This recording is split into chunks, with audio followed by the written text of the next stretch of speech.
I remember it like it was yesterday. I was Tasha, just a girl working for her dad's company, starting from the bottom and making my way up. My life was pretty straightforward: work, family, and the occasional night out with friends. That's until I bumped into Alex at that little downtown cafe. It was a busy Tuesday, and I had just finished a long day at the office, dealing with numbers and endless financial reports. I needed a break, a coffee, and maybe a slice of that chocolate cake they had on display. The cafe was crowded, the kind of crowded where you can barely hear yourself think, let alone order a coffee. And that's when I literally bumped into him. "Alex. Watch where you're going," I blurted out, as his coffee nearly decorated my blouse. He looked taken aback for a moment, then a wide grin took over his face. "My bad. I was just trying to navigate through this chaos. Let me buy you a coffee to make up for it?" I was ready to say no. I mean, who was this guy, right? But something about his cheerful attitude, despite the near disaster, made me pause. "Sure, why not? But I'm picking the cake," I shot back, not wanting to seem too easy. As we waited for our order, I took him in. Alex was casually dressed, nothing fancy, but there was something about him that stood out. Maybe it was his easy smile or the way he seemed genuinely interested in what I had to say. "So, what brings you to this chaos?" he asked, handing me my coffee and a plate with a generously sized piece of cake. "Work. I was drowning in numbers and needed a break. What's your excuse?" I replied, taking a cautious sip of the hot beverage. "Same. Except my chaos involves teaching kids how to not burn down the school in science class," he chuckled. We found a table in the corner, away from the worst of the crowd. As we talked, I learned that Alex was a high school science teacher, loved bad puns, and had an affinity for old movies. He was easy to talk to, and before I knew it, I was laughing more than I had in weeks. The conversation flowed from work to hobbies to dreams, and I found myself opening up about my aspirations, my family, and even the struggles of climbing up the corporate ladder in my father's company. "You're tough, I'll give you that. Starting from the bottom in your dad's company? That's brave," he said, his tone a mix of admiration and surprise. "It's not about bravery. It's about proving to myself and to him that I can make it on my own, without any shortcuts," I responded, feeling a bit defensive. "Hey, I get it. And for what it's worth, I think it's pretty damn cool," he reassured me, his gaze sincere. The evening flew by, and before we knew it, the cafe was closing. We exchanged numbers, and as I walked home, I couldn't help but smile. In the days that followed, Alex and I couldn't get enough of each other. We texted non-stop, met up for more coffee dates, movies, and even a couple of hikes. The guy had a way of making even the mundane seem exciting. Our conversations got deeper, our laughs louder, and before I knew it, I was falling for him, hard. It wasn't long before we decided we didn't want to be apart. A year flew by in a blur of love, challenges, and adventures. Then, one evening, over a home-cooked dinner in his apartment, Alex got down on one knee. It wasn't fancy, but it was perfect. "Marry me, Tasha. Let's navigate through life's chaos together." Without hesitation, I said yes. We got married in a small ceremony surrounded by those who mattered most. Life with Alex started off more amazing than I could have dreamed. But then, the demands from his family began to creep in, turning our bliss into something less comfortable. One evening, we were having dinner with Alex's mom, Carol, a lady who had a way of wrapping her demands in velvet, making them sound almost reasonable, if you weren't paying attention. "So, Tasha," Carol started, her voice smooth as she passed me the mashed potatoes, "I've been thinking. If Alex worked at your dad's company, and maybe if his sister joined too, it could be beneficial for everyone, right?" I could feel the weight of her gaze, heavy with expectations. Alex, meanwhile, seemed to shrink a bit in his chair. "Carol, you know it's not that simple. My dad's company doesn't work like that. It's about merit, not family connections," I replied, trying to keep my tone light yet firm. Alex finally chimed in. "Mom, let's not push this, okay? Tasha's right. Her dad runs a tight ship. It's all about what you bring to the table. But Carol wasn't one to give up easily. But that's exactly my point. Alex brings a lot to any table. And with you there, I'm sure he'd climb up the ladder in no time. The conversation didn't end at dinner. Carol brought it up again and again, and Alex's dad and sister got wind of it too. Before I knew it, I was sitting across from my dad, trying to explain why we should give Alex, his dad, and sister a chance in the company. Dad, I know how we operate, based on merit and hard work. But could we at least give them a shot? Alex really wants to prove himself, and his family, they could use the opportunity. I ventured, feeling a knot form in my stomach. My dad looked at me, his expression unreadable at first, then softened. Tasha, I trust your judgment. But if they're coming in, they're starting from the bottom, same as everyone else. And there won't be any special treatment. If they're up for that, then we'll give it a try.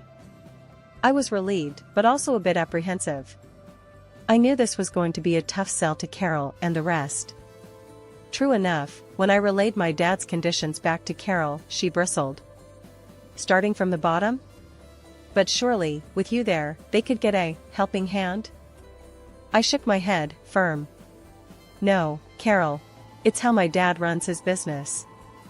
It's fair. Everyone gets the same treatment. Somehow, they all agreed, albeit reluctantly. 2 months after the whole ordeal with Alex's family joining my dad's company, things hadn't really cooled down. In fact, they heated up again when Carol, my mother-in-law, decided to stir the pot.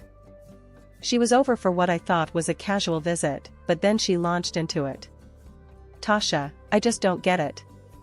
My daughter's been with your dad's company for a while now, and there's no talk of a promotion or a raise. What's going on? I tried to keep my cool, really, I did. Carol, you know the company policy. It's all about performance, and honestly, she's not exactly putting in the effort. Leaving early, making careless mistakes, it's just not how we do things. Carol huffed, clearly not satisfied with my answer. That's just your excuse. You could help if you wanted to, but you don't. You're not looking out for us. It felt like a slap in the face, considering all the strings I'd been trying to pull to keep the peace. And then there was Alex. Whenever we were alone, he was all understanding, nodding along to everything I said. But the moment Carol was in the picture, it was like he switched sides faster than a politician in a scandal. And sure enough, that same evening, Alex came to me, all riled up after a chat with his mom. Tasha, this isn't right. I'm working hard, and so is my sister. Why are we still at the bottom? You need to talk to your dad. We deserve better pay. I looked at him, disbelief washing over me. Alex, come on. You know the situation at work. You're not exactly outperforming anyone. I've been helping, covering for you even, but there's only so much I can do without it being unfair to everyone else. He wasn't having any of it, though. That's just it, isn't it? You're not even trying. My mom's right. You could change things for us if you wanted to. I felt my patience wearing thin. Alex, demanding a raise you haven't earned isn't how this works. It's about fairness, about doing your part. And right now, you're not living up to that. Life, as I knew it, came crashing down one ordinary Wednesday afternoon. The call came in just as I was wrapping up at work, a number I didn't recognize flashing on my phone screen. I almost didn't answer, but something nudged me to pick up. Is this Tasha? A voice asked, formal and unfamiliar. Yes, speaking. Who's this? I replied, a knot forming in my stomach. I'm afraid I have some bad news, the voice continued, and just like that, my world stopped spinning. The details that followed blurred into a haze of disbelief. There had been a train accident, and my parents were on that train. They didn't make it. I stood there, phone still in hand, long after the call ended, unable to move, to think, to feel. It was Alex who found me, who took the phone from my hand and wrapped me in his arms as the dam inside me broke. We need to get you home, Tasha. Come on, he murmured, but his voice seemed miles away. Home. The concept felt so foreign now. What was home without the people who made it so? The days that followed were a blur. Funerals, lawyers, sympathetic looks from people who murmured their condolences without really meeting my eyes. And through it all, Alex's family hovered like vultures, their presence more oppressive than comforting. It was during one of those hazy afternoons when Carol decided to bring up the subject I was least prepared to discuss, the inheritance. "Tasha, dear, now that this unfortunate business is settled, we need to talk about what comes next. Your parents' assets, the company, it's a lot for you to handle alone," she said, her tone a grotesque mix of sympathy and greed. I stared at her, incredulous. "Carol, my parents just died. Can we not do this right now?" But she was relentless. "I know, dear, and I'm just looking out for you. And let's be honest, for Alex too. This affects all of us now." Alex said nothing, his eyes fixed on the floor. That silence, that failure to stand up for me, cut deeper than any of Carol's words. It all came to a head a few days later when the entire family was over at our place. Carol, Alex, his father, his sister, they all acted like they owned the place, discussing plans for the house, the company, as if my parents' lives were nothing more than assets to be divided. "Tasha, we were thinking," Carol began, her voice echoing in the living room. "It makes sense for us to move in here. It's what your parents would have wanted, for us to take care of you." "Take care of me?" I repeated, my voice rising. "Or take over everything they worked their lives for?" Alex finally spoke up, but not in my defense. "Tasha, it's practical. We're family now. We should stick together." "Family?" I shot back, my patience finally snapping. Family doesn't swoop in at the first sign of inheritance like it's some free-for-all. My parents aren't even cold in their graves, and here you are, planning your new lives in their home. The argument escalated, words thrown like daggers, each one exposing the rifts that had been forming for months. In the end, I stood alone in the living room, my stance clear. "I want everyone out," I said, my voice steady, despite the chaos raging inside me. "Out of this house, out of my life. I need space to grieve, to figure out what comes next, and I can't do that with you all circling like sharks." The fallout was immediate. Alex and his family left, but not without parting shots that stung with accusations of ingratitude and selfishness. My parents' funeral turned into a spectacle I was wholly unprepared for. Alex, along with his dad and sister, followed me to my parents' home. It was supposed to be a quiet moment, maybe a chance for them to offer some genuine support. Instead, it turned into something else entirely. As soon as we walked through the door, Alex started playing tour guide in my childhood home, pointing out all the luxurious details and furnishings as if he was showcasing a mansion on one of those reality TV shows. His enthusiasm was misplaced, to say the least, but what came next was downright appalling. Upstairs, his sister, practically bouncing with excitement, declared she had found her new room, the one with the expansive bathroom my parents had renovated just last year. But the real shock came when Alex opened the door to my parents' bedroom. Carol actually clapped her hands, her eyes wide with what I can only describe as greedy delight. "Oh, I've always dreamed of having a bedroom like this," she exclaimed. "It's decided then, this is where we'll stay." I was stunned into silence for a moment, watching them act as if they'd just won the lottery, rather than standing in the home of two people who'd tragically passed away. My shock turned to outrage, and I couldn't hold it back any longer. "Why are you acting like you own the place?" I demanded, my voice echoing off the walls, louder than I intended. "This is my parents' house, not a free hotel for you to pick rooms." Alex tried to smooth things over with that tone of his, the one he uses when he thinks he can make everything sound reasonable. "Babe, think about it. It makes sense for everyone. We'll be safer and more comfortable together. It's what's best, economically too." His words felt like a slap. Safer? Comfortable? My parents haven't even been gone a month, and you're already planning to move your family into their home? I won't have it. This is too much. He had the gall to look hurt, as if I was being unreasonable. "Now that your parents are gone, it's only right you take care of mine," he said, as if it was the most natural thing in the world. I couldn't believe what I was hearing. The arrogance, the entitlement, it was as if losing my parents meant I'd inherited a new set of dependents overnight. "That's it. I want to talk. Everyone, downstairs, now," I said, my voice firm, commanding. The look on their faces told me they weren't used to being spoken to like that, at least not by me. But I'd had enough. It was time to set some boundaries, make it clear that their expectations were not only unrealistic but completely out of line. As I watched them all gather in the living room, Carol leading the charge with a gleam in her eye, I felt like I was in some twisted reality show. "Now that we're all here, let's talk about the future," she began, her tone dripping with a mix of glee and greed that made my skin crawl. "With your father's company and all this," she gestured broadly at the house, "belonging to us, we're set. My son will take over the business, and if you're not keen on us staying here, well, we can just build something even grander."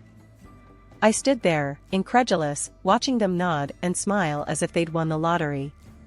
"You think all this is yours to claim?" I asked, my voice tight with barely contained anger. "This is my inheritance, my parents' legacy, not a jackpot for you to squander." Carol scoffed. "Oh, please. We're family. What's yours is ours. It's only right that we benefit from this fortune." I laughed, a harsh, bitter sound. "You have no right to any of this. My parents worked their entire lives for this, not so you could come in and claim it as your own." Alex's sister piped up, her voice sharp. "You're being greedy, keeping all this to yourself. We deserve a share." "Greedy?" I shot back, my patience snapping. "I'm greedy because I don't want to hand over my inheritance to people who only see dollar signs where they should see grief and loss." The room erupted into a cacophony of accusations and denials, their entitlement clashing with my disbelief. I had heard enough. "I want you all out," I said firmly, my voice rising above the noise. "Out of this house, out of my life. You've shown your true colors, and I want no part of it." Carol's face turned a deep red, her anger palpable. "You'll regret this, young lady. You're nothing without us." Alex, who had been silent up till now, finally spoke, his voice cold. "Tasha, you're making a mistake. This isn't how you treat family." "Family?" I repeated, my heart aching at the betrayal. "No, this is how I protect myself from vultures disguised as family." With that, they stormed out, hurling insults and warnings as they went. Alex paused at the door, his parting words a knife to my heart. "You'll regret this, Tasha. I won't forget it." The door slammed shut, leaving me alone in the deafening silence of the house. I sank to the floor, the weight of the confrontation, of the loss, of the betrayal, pressing down on me. But amidst the turmoil, a spark of resolve flickered to life. I had drawn a line, a boundary, to protect not just my inheritance, but my dignity and my right to grieve. The next morning felt surreal, as if the world had shifted on its axis. I headed to work, the drive automatic, my thoughts a jumbled mess. Arriving at the office, I half expected, half hoped to see Alex, his dad, and sister there, perhaps ready to bury the hatchet and move forward. But their desks were empty, their work untouched. I tried calling them, once, twice, a dozen times throughout the day, but each call went unanswered, sinking me deeper into a mix of frustration and relief.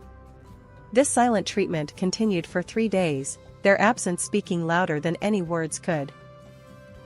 On the 3rd day, with no sign of them and a backlog of work piling up, I made a decision.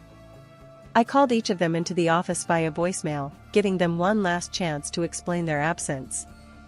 The silence that followed was answer enough.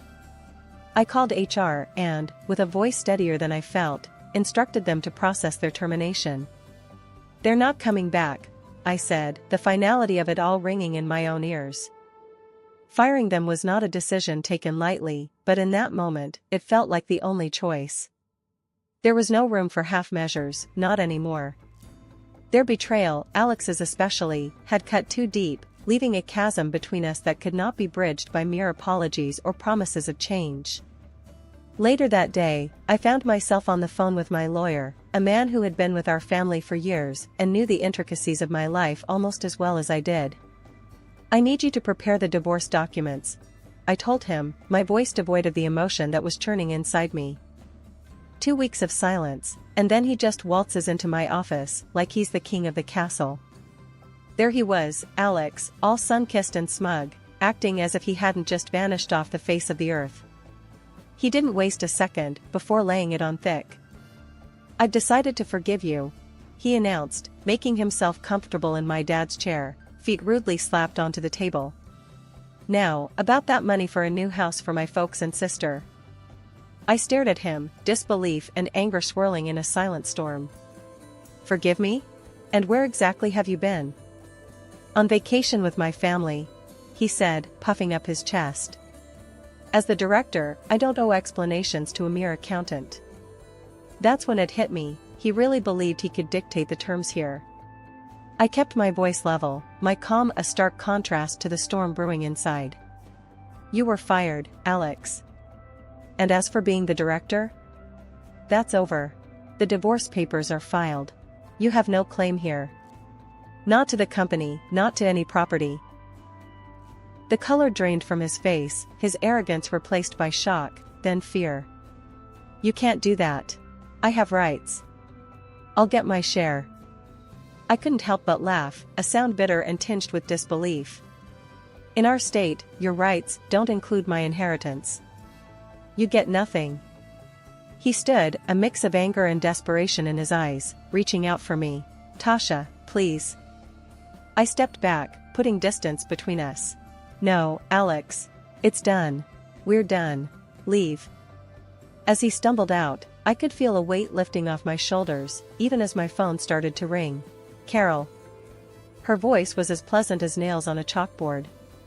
"You ungrateful girl. How dare you treat us this way?" I listened, her words washing over me, without leaving a mark. "Don't call me again, Carol. It's over. Goodbye." Hanging up, I sat back in my chair, the silence of the office wrapping around me like a blanket. It was over. Really over. I felt a mix of relief, sadness, and, most surprisingly, freedom. Freedom from their expectations, their greed, and their manipulation. After the ink dried on those divorce papers, it felt like I could finally breathe again. I was out from under the weight of Alex and his family's expectations, free to focus on the company and on rebuilding my life in a way that would have made my dad proud. Taking over as director wasn't just a title change, it was stepping into a legacy my dad left behind. And I poured everything I had into it.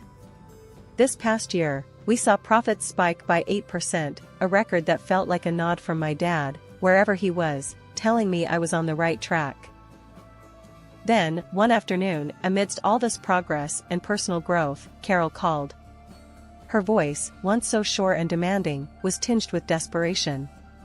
"We need your help," she started, spilling out a tale of reckless spending, of loans, and luxury they couldn't afford, all because they believed they'd have a slice of my inheritance to bail them out. "Carol, let me get this straight," I said, my voice icy calm. "You lived beyond your means, ignoring the fact that I told you, clearly, that you had no claim to my parents' estate. And now, you want me to clean up your mess?" She tried to butter me up, saying how families should stick together, how I was their only hope. But her words fell on deaf ears. "I'm not your safety net," I told her firmly. "You, Alex, and your daughter made your choices. You chose to ignore my boundaries, to disrespect my parents' memory, and to chase after a lifestyle you hadn't earned." The silence on the other end was palpable. I could almost hear her scrambling for a way to twist this around, to play the victim. "Listen, Carol," I continued. "You need to figure this out. And don't call me again. You made it abundantly clear where I stand with your family when you sided with Alex, expecting to live off my inheritance. Now, you're living with the consequences of those choices." I hung up before she could respond, the finality of that action resonating deep within me. It wasn't just about the money or their latest scheme. It was about respect, about recognizing the value of hard work and the importance of living within your means, a lesson my parents instilled in me from the start.